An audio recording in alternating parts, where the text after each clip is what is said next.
La dette est un sujet inversement tabou. Pourquoi inversement tabou? Parce que tout le monde en parle, mais dans le mauvais sens. Tout le monde parle de la dette, du crédit, de l'endettement, comme si c'était quelque chose qui devait faire partie de la vie normale. C'est-à-dire, il y a des gens qui traînent un prêt étudiant, qui traînent un prêt consommation, ou bien leur prêt hypothécaire pendant des années et des années, tellement ça fait longtemps qu'on a l'impression que c'est un chien ou un chat qui fait partie de la maison au point où il a carrément sa propre chambre dans la maison. Les ménages ont en moyenne 8 000 euros, 8 000 dollars de solde sur la carte de crédit, à peu près 26 000 de solde sur un prêt étudiant et 10 000 balles sur la voiture, avec un prêt, soit un leasing ou un prêt auto. Et ça, c'est sans compter la maison ou l'appart, donc sans compter le prêt hypothécaire. Et là, on est déjà à en moyenne 44 000, 40 000 euros, 40 000 dollars. C'est énorme. Et donc, la plupart des gens, quand ils vont checker leur compte ou bien quand ils vont penser à ça, ils seront totalement intimidés et ça va les immobiliser au point où ils vont se dire la seule chose à faire, c'est de continuer à payer le minimum que je paye jusqu'à ce que, je sais pas, dans 25 ou 30 ans, je puisse la terminer. Mais la réalité, c'est que il y a des moyens, il y a des possibilités pour payer sa dette le plus rapidement possible. Et c'est justement ce que je veux partager avec toi dans la suite de cette vidéo.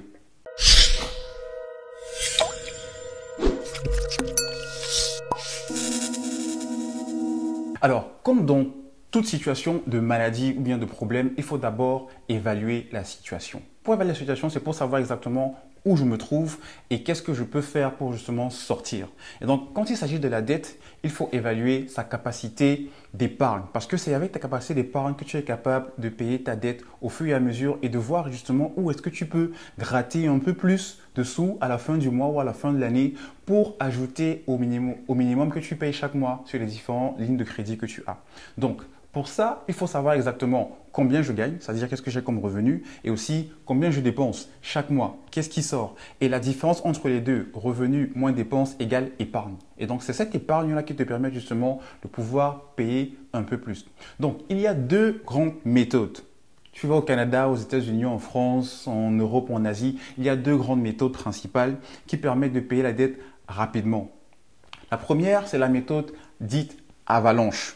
Tu vois l'avalanche là, comme sur les montagnes de neige. Yes. La méthode avalanche consiste à lister ses dettes de la plus grande à la plus petite en commençant par celle qui a le taux d'intérêt le plus élevé. Alors une fois que tu as fait cette liste-là, ça te permet d'avoir celle qui a le plus gros taux d'intérêt, celle qui a le plus petit. Et donc, il s'agit en fait de commencer à payer le minimum de balance en fait que tu dois payer sur toutes les dettes, sauf sur celle qui a l'intérêt le plus élevé. Et donc, une fois que tu sais exactement ce que tu peux payer en plus, eh bien, tu te focalises à payer cette dette-là d'abord jusqu'à ce qu'elle puisse être réglée. Et donc, tout ce que tu utilisais comme argent, comme cash flow, que tu allouais à cette première dette-là, tu descends à la deuxième dette sur ta liste jusqu'à ce qu'elle aussi soit effacée, soit réglée. Tu passes à la troisième, etc., etc., jusqu'à ce que tu puisses effacer toutes tes dettes.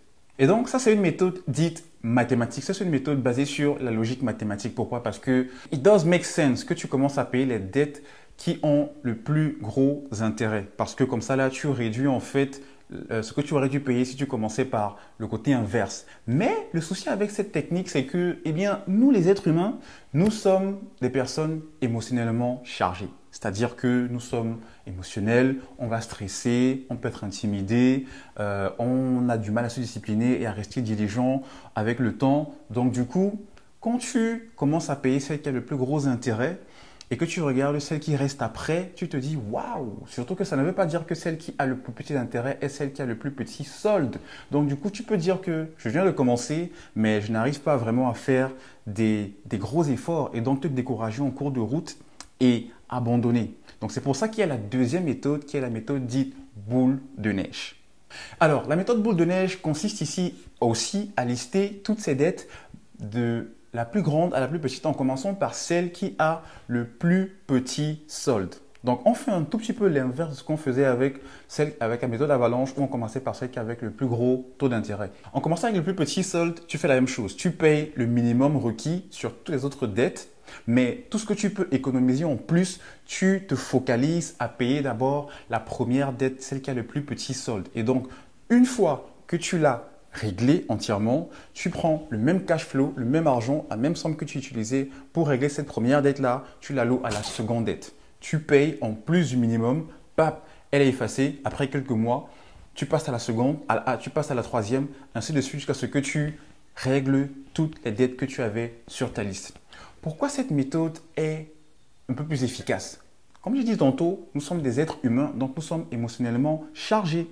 Eh bien, il y a un petit avantage ici psychologique qui fait que cette méthode est plus efficace. C'est que quand tu payes la plus petite dette, ça te donne un boost émotionnel, ça te donne un boost psychologique, ça te donne une certaine confiance en toi qui te montre que waouh, c'est possible en fait. Je peux payer cette carte de crédit qui avait 500 euros, 300 euros de solde et je me disais que c'était impossible. Et donc ça booste ta confiance et donc ça te permet d'avoir un peu plus d'intensité pour payer la seconde dette. La seconde dette de 1000 euros. Tu dis waouh, première 300, deuxième 1000 en 6 mois. Way to go man!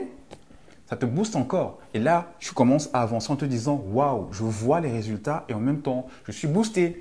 Et d'ailleurs, c'est tellement. Il y a une étude en fait de l'université Kellogg School of Management qui a montré en fait que ceux qui pratiquaient la méthode boule de neige pour payer leurs dettes avaient beaucoup plus de résultats et payaient leurs dettes rapidement, plus rapidement que ceux qui utilisent la méthode avalanche. Et ce, même si ceux qui avaient la méthode avalanche avaient un solde total de dettes plus élevé. Donc pour vous dire que ça marche en fait. Peu importe la méthode avec laquelle tu veux commencer pour attaquer ta dette, le plus difficile et le plus important, c'est de commencer. Parce qu'au final, qu'il soit de perdre du poids, qu'il s'agisse d'arrêter de boire, qu'il s'agisse d'arrêter de fumer ou de se droguer ou arrêter de tromper sa femme, le plus important, c'est de se décider et de commencer. Même si les débuts vont toujours être un peu tâtonnants, c'est la même chose pour tout. Le plus important, c'est de se lancer et de se jeter à l'eau. Généralement, on va dire que la méthode avalanche, c'est pour les matheux, c'est-à-dire les gens qui aiment les chiffres, et que la méthode boule de neige, c'est pour les Thomas, ceux qui veulent voir avant de croire. Mais ici, en fonction de ta personnalité, tu sauras quelle est celle qui t'affine ou bien te va le plus. Mais personnellement, moi, c'est la méthode boule de neige que j'ai utilisée. Et la plupart des gens que je vois autour de moi utilisent aussi la même méthode boule de neige qui donne à pratiquement et visiblement beaucoup plus de résultats.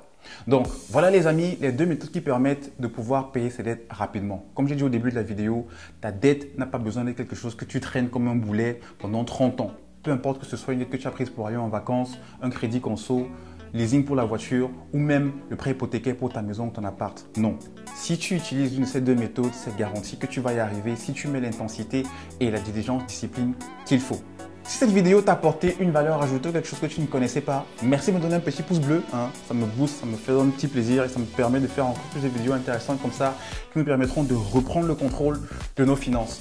Donc, partage cette vidéo vraiment autour de toi dans les réseaux sociaux, aux personnes qui tu penses que cette vidéo pourrait aussi être une valeur ajoutée ou bien importante pour eux.